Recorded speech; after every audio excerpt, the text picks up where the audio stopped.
Jadi sekali lagi kehadiran Yesus 2000 tahun yang lalu tidak pernah membawa agama. Tidak pernah dalam rangka mendirikan agama. 2000 tahun yang lalu dia justru datang menyampaikan akan kegenapan-kegenapan daripada nubuatan-nubuatan, janji-janji yang sudah diberitakan ribuan tahun sebelum kedatangannya itu. Yang diberitakan oleh para nabi-nabi bagaimana akan hadirnya pemerintahan Allah. Jadi nabi-nabi sejak dari zaman Adam dan Hawa itu mereka memberitakan akan hadir pemerintahan Allah. Jadi 2000 tahun yang lalu Yesus justru menyatakan bahwa janji-janji itu sudah akan selesai. Nubuatan-nubuatan itu sudah akan selesai. Saya bukan datang membawa satu agama baru, saya tidak membawa agama Kristen dan saya tidak mendukung agama Yahudi, tetapi saya memberitakan bahwa pemerintahan Allah akan hadir dan hadir di masa murid-muridnya itu. Kehidupan pemerintahan Allah itu apa? Itulah kehidupan bersama Allah dengan umatnya. Di mana Allah hadir di dalam umatnya dan umatnya tinggal di dalam Allah. Itulah kehidupan bersama yang diberitakan Kristus. Kehidupan bersama itu ada aturan mainnya.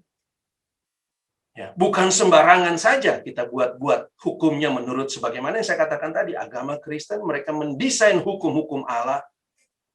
Kehidupan bersama dengan Allah itu mereka desain menurut mereka. Itulah agama. Mereka mendefinisikan ajaran Kristus itu. Kalau agama Kristen memberitakan Kristus, maka tentu saja Kristus yang mereka beritakan itu bukanlah sumber kehidupan mereka.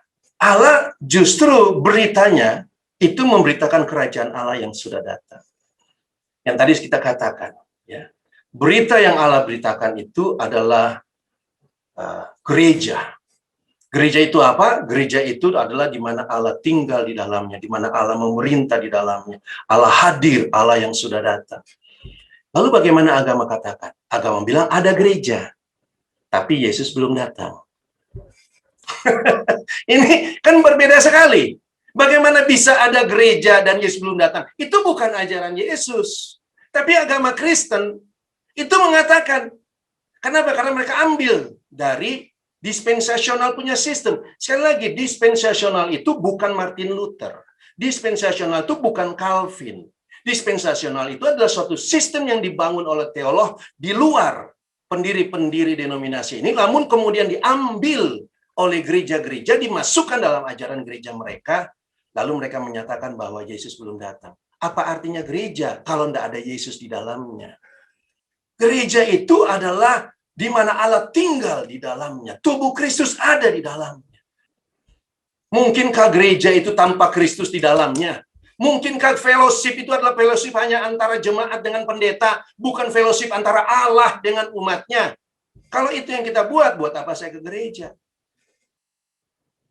Jadi gereja atau tubuh Kristus atau bait Allah itu tempat di mana Allah memerintah dan bersekutu dengan umatnya. Kita adalah tubuh Kristus, di mana kita bisa mendapatkan persekutuan. Tahu apa arti bersekutu? Bersekutu ya bersekutu. Dua pihak itu harus ada. Kalau Yesus belum datang, itu bukan persekutuan.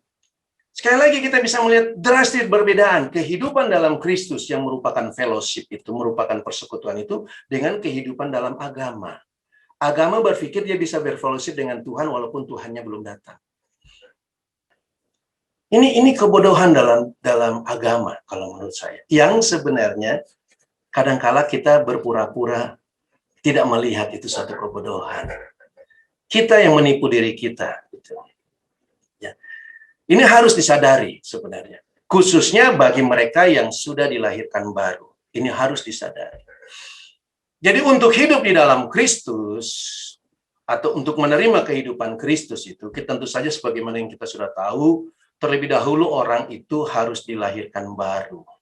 Mereka yang telah lahir dari dosa, maka di dalam yang baru, di dalam Kristus tidak ada dosa. Mereka yang lahir dan berada di dalam maut, maka di dalam Kristus, di dalam yang baru, tidak ada maut di dalamnya. Mereka yang lahir di dalam dunia ini, lahir kemudian hidup dengan agama mereka sejak mereka lahir, tetapi di dalam Kristus tidak ada agama Kristen sama sekali. Oleh karena itu harus ditinggalkan semua kehidupan agama Kristen itu. Sorry to say. Saya nggak bilang agama Kristen itu tidak baik, tapi saya harus bilang bahwa itu bukan dalam Kristus. Di dalam yang lama kita yang sudah dalam Kristus ini, di dalam yang lama itu kita hidup dengan standar-standar agama kita. Di dalam Kristus tidak ada standar-standar agama itu. Tidak ada. Kalau dalam agama saya ada persepuluhan, di dalam Kristus tidak ada persepuluhan itu. Kalau di dalam agama saya ada baptis air, baptis percik, di dalam Kristus tidak ada baptis air, baptis percik itu. Jadi tidak ada standar-standar agama Kristen di dalam Kristus.